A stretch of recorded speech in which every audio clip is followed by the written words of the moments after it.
자, 1번부터 보도록 해볼게요. 이 시에 대한 설명으로 적절하지 않은, 미안. 선생님이 1차 시험지를 들고 온 것 같아. 그치? 잠시만요. 2차 시험지.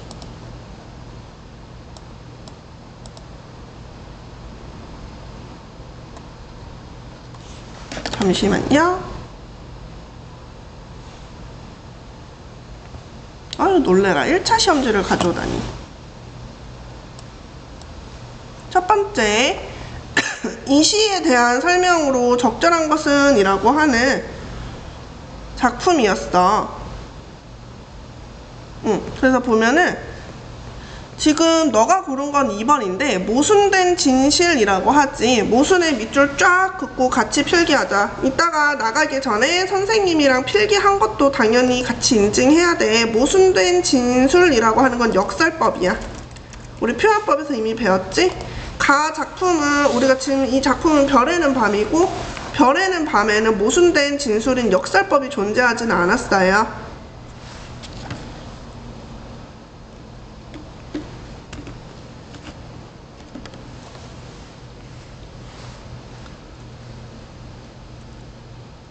그래서 모순된 진술이 어울리지 않는 답지였고, 자, 그 다음에 나머지 답지를 한번 보자. 5번부터 계절의 특징을 활용하여 정서를 잘 효과적으로 드러내고 있다라고 하는데, 세범아, 이거 계절이 언제야? 그치. 우리 맨 처음에 가을이라고 지금 적혀있지. 가을이라고 하는 이 계절은 어떠한 분위기를 만든다고 그랬지, 선생님이?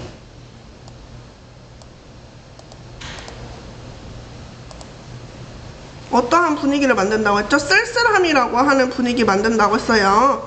해봐봐. 반드시 잘 기억해야 돼. 쓸쓸함. 그러기 때문에 답은 1번이야. 5번이야. 그러면은 나머지가 아닌 이유를 볼게요. 토속적인 소재, 밑줄, 시골 분위기야. 시골 분위기, 시골 아이템. 시골 아이템이라고 하는 건데, 여기서 뭔가 딱 이게 뭔가 도시적이기보다는 뭐 시골이다 뭐 이런 건 없어. 뭐 별이라고 하는 게 서울에는 있고 뭐 시골에는 없고 이런 건 아니잖아. 그치?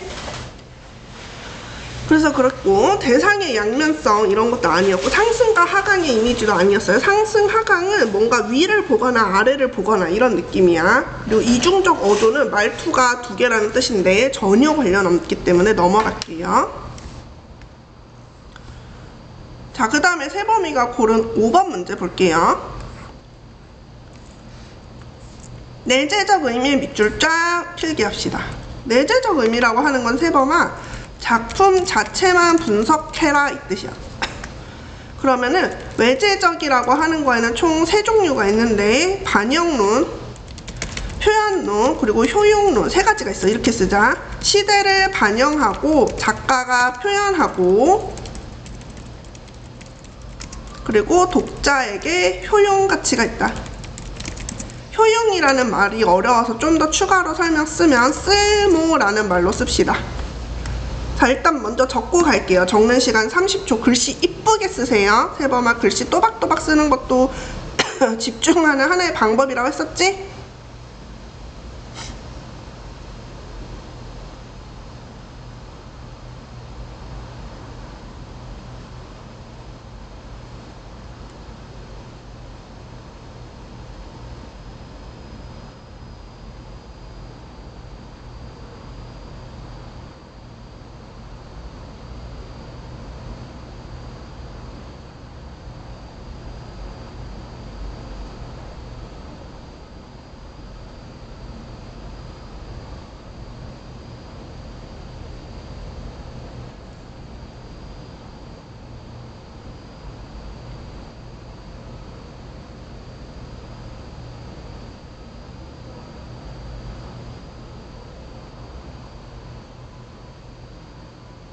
자, 그러면은 이제 5번에 문제로 들어가 볼게요. 5번에 선생님이랑 같이 밑줄 그읍시다. 일제강점기, 시대 배경. 2번에는 시인은, 3번 윤동주는, 5번에 나는 이라고 하는 부분이 이 문제를 푸는 핵심 단어야. 1번부터 그리고 역시 보자. 시대를 반영했죠. 반영론. 시인은 작가니까 표현론. 윤동주도 작가니까 표현론. 그리고 마지막 나 읽고 있는 독자죠. 독자니까 여기는 효용론이라고 불러. 여기에서 나오는 것처럼 어디 뭐 무슨 표현법, 리듬감, 뭐 시의 시적 의미 이런 말이 나오면은 이런 거를 우리가 반영론이라, 내적 의미, 내재적 의미 또는 관점이라고 불러. 작품 자체만 분석할 때는 뭐 화자는 화자, 서술자, 무슨 표현법, 그리고 시어의 의미 이런 것들이 나왔을 때는 요렇게 고르면 돼. 여기까지 적는 시간 역시 잠깐 기다릴게요.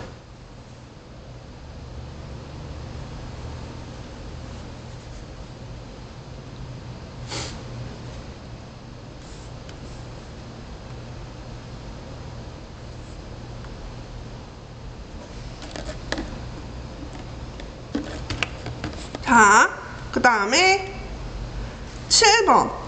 7번에서는 비의 상징적인 의미를 고르라고 해.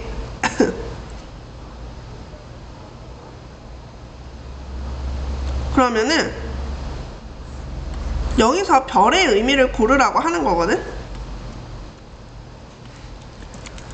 별이라고 하는 이 문제는 같이 별표 3개. 얘는 반드시 세범이가 잘 기억해야 되는 문제야.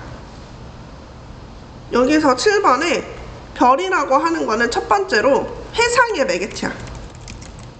그래서 과거에 그리운 대상들을 떠올리게 해.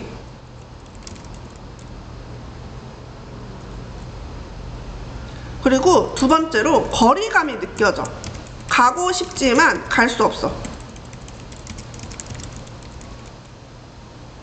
그리고 여기서는 이렇게 보게 되면은 답은 1번이야.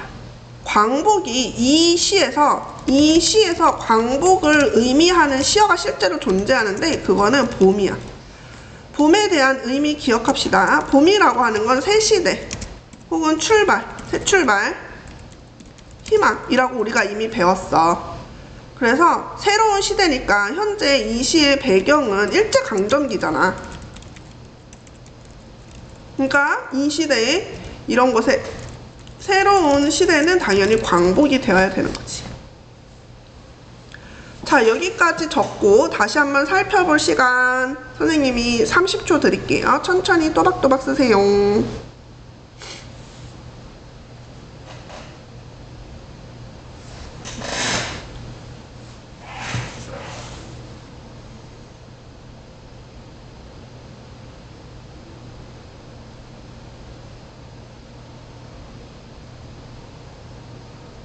세범아 피곤해? 좀 피곤해?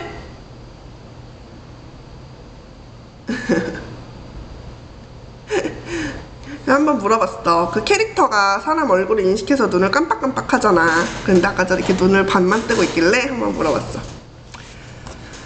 자, 다음 이청준의 눈길. 자, 눈길이라고 하는 작품이 뭐였는가 다시 한번 떠올리면은 처음에는 이제 엄마를 노인이라고 호칭을 했어. 왜 그랬지? 그러면서 하는 말이 나는 빚이 없다, 빚이 없다, 빚이 없다 라고 많이 계속 이거를 반복합니다. 여기에서는 뭐야? 사실은 어머니의 사랑이라고 하는 빚을 알고 있는데 외면하려는 태도를 보이고 있는 거지. 근데 이런 상황에서도 우리 같이 적어야 돼. 세범아, 멈추면 안 돼. 엄마는 그런데 계속 어땠어? 그런 아들조차, 그러한 모습을 보이는 아들조차 사랑하고 보듬어. 그런데 문제가 뭐였느냐? 바로 이 집이 너무 가난하다는 게 문제였죠. 너무 가난해서 아들을 제대로 돌볼 수 없었음이라고 하는 게 이제 문제가 되었던 거지. 하지만 이러한 제대로 돌볼 수 없는 이러한 과정에 대해서도 엄마의 사랑이 느껴지는 건 바로 나가 학창시절 집으로 돌아왔다가 눈길을 밟으며 돌아갔던 그날 보면은 어머니의 사랑을 느낄 수 있는 날이었지. 왜? 집을 이제 아들이 집이 망한 것을 숨기고 그 집에서 마지막까지 아들을 돌봐줬어요. 그러면서 떠나보내게 되는 거죠. 그 과정에서 눈길을 함께 헤쳐나갔습니다. 하지만 돌아올 때는 혼자 돌아오면서 그런 돌아올 때 엄마는 너무나도 미안하고 안타깝고 이런 감정을 느꼈던 거지. 자, 세범아 지금 적어. 다 적었으면 다 적었어요 라고 크게 말해. 지금 조그맣게 말하면 네 헤드셋이 네 말을 씹어서 하나도 안 들려. 마이크가 씹지 않게 다 했어요 라고 말해줘야 돼.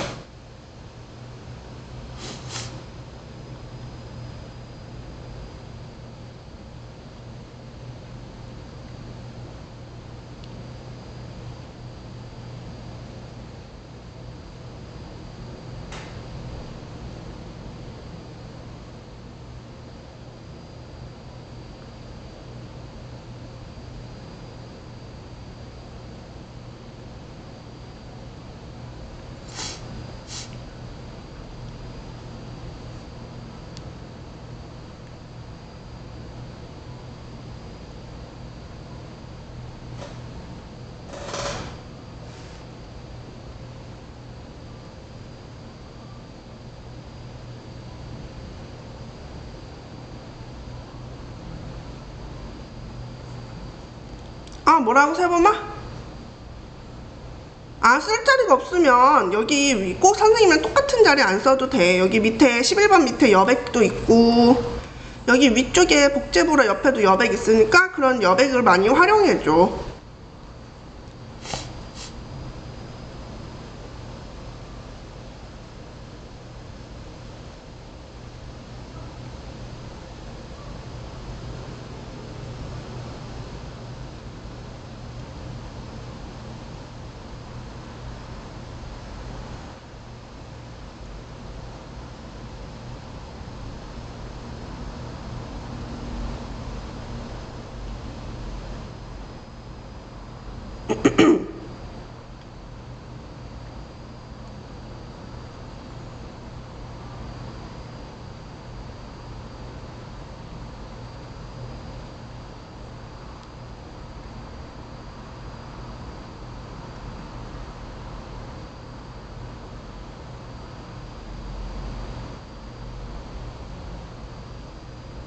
다 적었어.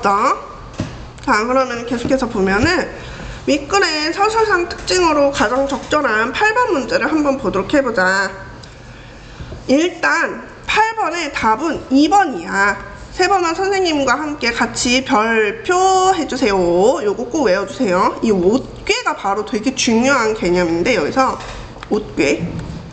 옷괴는 나에게는 그 낡은 집에, 그 망한 집에 있던 그 잊고 싶은 물건인데, 선생님도 자리가 없어서 여기다 쓸게. 엄마에게는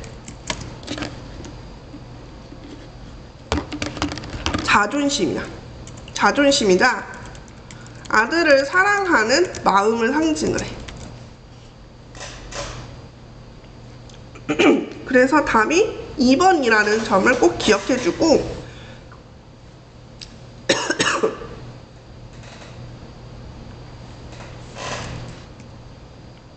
개연성이라고 하는 거는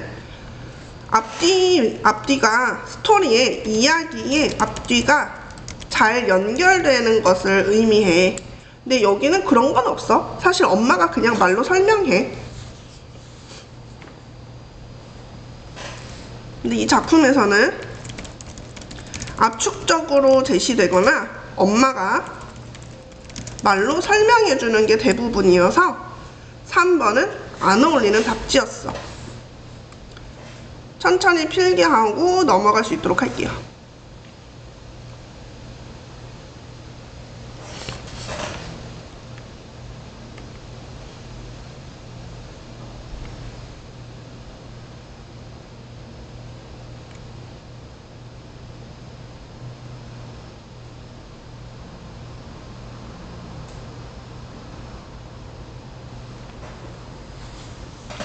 다 적었어, 세범아? 응?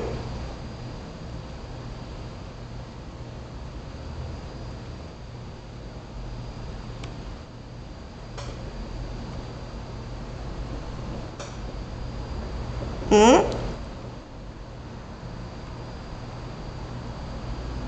자, 그 다음에 15번 가봅시다. 자, 세범이가 보기 큰 소리로 읽어주세요.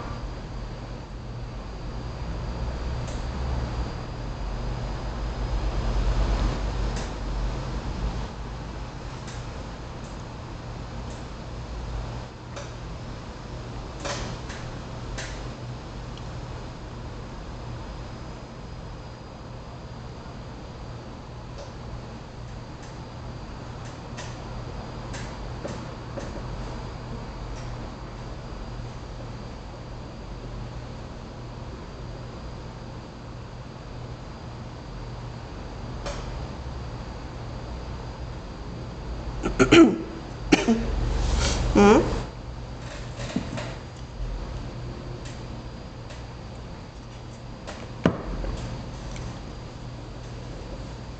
맞아. 자, 그러면은 여기서 우리 세범이가 또 배울 수 있는 단어가 있는데 자전적 소설이라는 거야. 뭐냐면은 작가의 실제 경험을 바탕으로 만들어진 소설이라고 생각을 하면 돼. 그러니까 원래 소설은 거짓말이 기본이야. 있을 법한 이야기라고 해가지고 사실은 거짓말이야 라고 많이 이야기를 하는데, 이 자전적 소설은 99%는 진실이고 1%는 뻥이야, 이런 느낌에 가까워.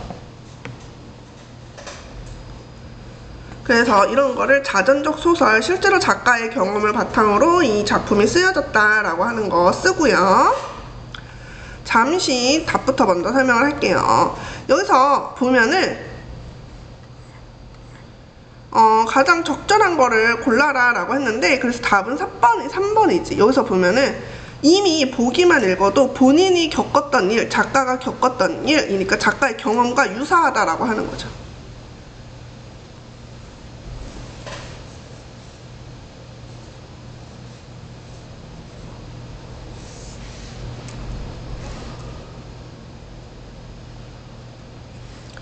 다른 부분은 말이 다 되지만, 다른 것들은 다 맞지만 보기를 바탕으로 설명했을 때 나머지는 보기하고 관련이 없었기 때문이야.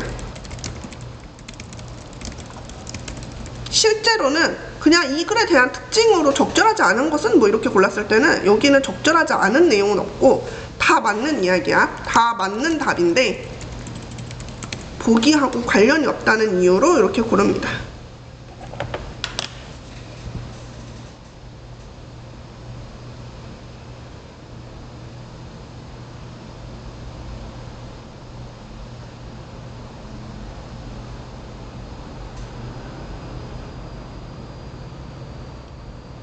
응? 좋아요. 아래쪽에 좀 더 적어봅시다. 자전적 소설.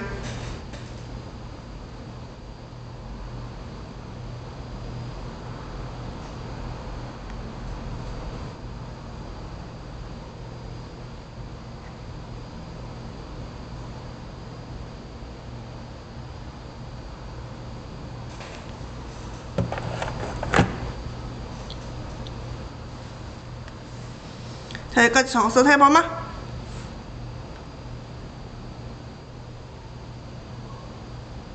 그러면은 18번 가보도록 해볼게요. 자, 보기에 대한 설명으로 적절하지 않은 것은 이라고 하는데, 여기서 보면은 그럼 땡땡님이 전화해서 인원 5명으로 바꿔주세요. 네, 여러분 저도 내일 결석권을 살 것 같습니다. 늦게 말씀드려서 죄송해요. 스터디로 인원 변경해 두겠습니다. 이렇게 이야기를 하잖아.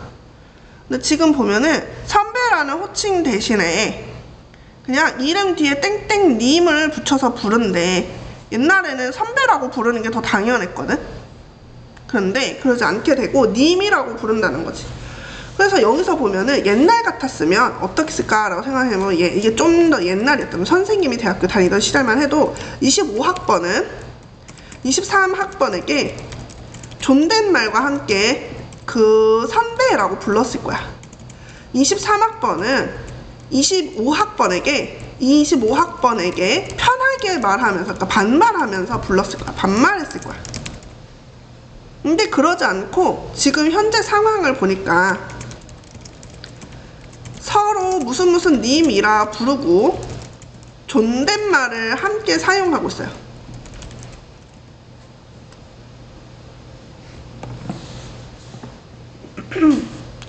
그러니까 서로 되게 이 문화 자체가 좀 더 수평적이게 바뀌었다라는 걸 알 수 있어. 수평적이게 바뀌었다. 그렇기 때문에 답은 5번이야. 직급에 따른 호칭을 오히려 부르지 않는다는 거지. 부르지 않고 있음. 않고 존중의 의미로 님이라는 고 붙이고 있어요. 4번의 개념인 거죠. 그렇기 때문에 위계 질서는 위아래 개념이야. 협력은 옆으로의 개념인 거고. 그렇기 때문에 3번이 맞게 되는 거지.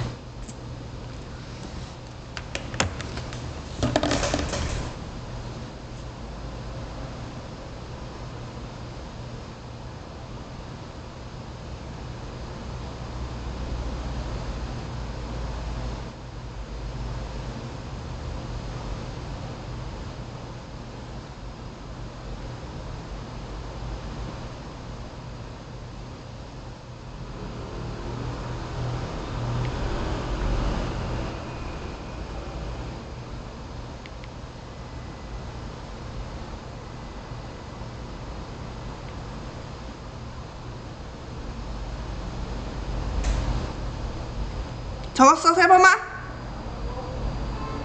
네라고 한 거지? 끊겨서 안 들려. 좋아요. 자, 그 다음에 나머지는 우리 세범이가 다 잘 맞췄어. 근데 25번은 선생님이 좀 추가로 설명하고 싶었던 제시문이야. 25번 보도록 해볼게. 가에 나타난 주제의식과 유사한 것은? 이라고 하는 거였어요.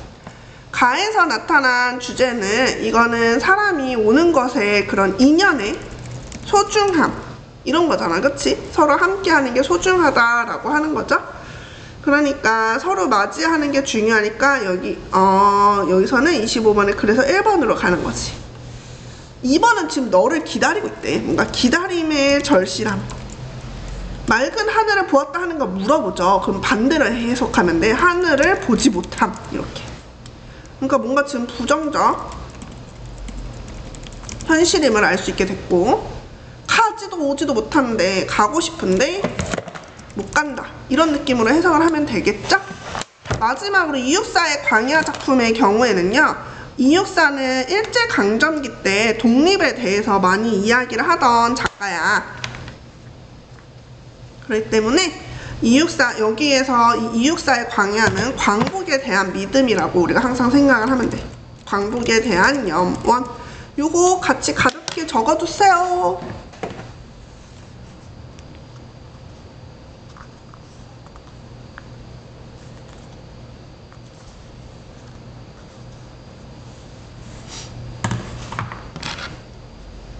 다 적으면 네! 라고 크게 말하기. 다 적었어? 자, 세범아. 선생님이 지금부터 몇 분 기다릴 거냐면 7분 기다릴 거야. 7분 동안 앞에서부터 25번까지 모든 문제를 다시 보면서 너 스스로 답을 설명할 수 없는 문제가 있는지 확인할 거야. 알겠지? 본인이 설명할 수 없다는 건 아직 개념 납득 안 됐다는 뜻이에요. 개념 지금 내 머릿속에 없다는 이야기니까 다시 한번 확인해보자. 7분 드릴게요.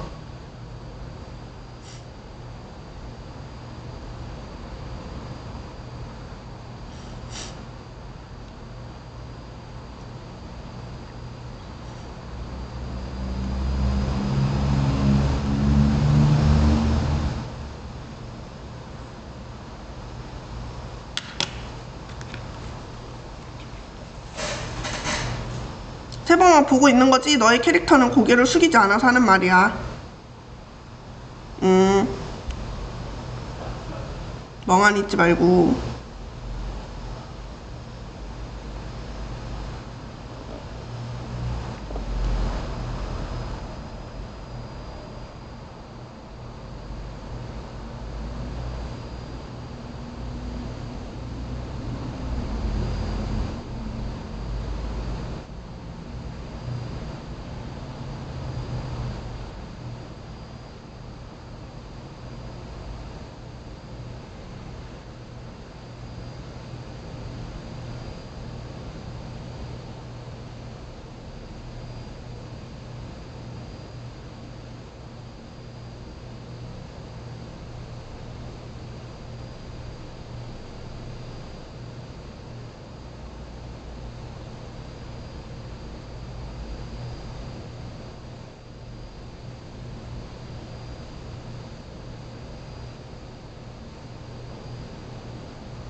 자, 세범아, 7분이 지났어.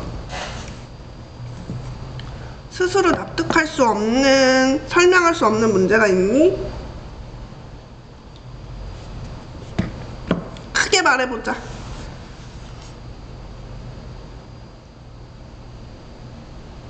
세범아. 있어, 없어? 크게 말해야지 들린다니까? 있으면 끄덕, 없으면 돌아. 도리도리. 알았어. 그러면은 세범이 일단 선생님이 자습실로 옮겨줄 건데요. 알겠죠? 거기서 공부 먼저 하시고.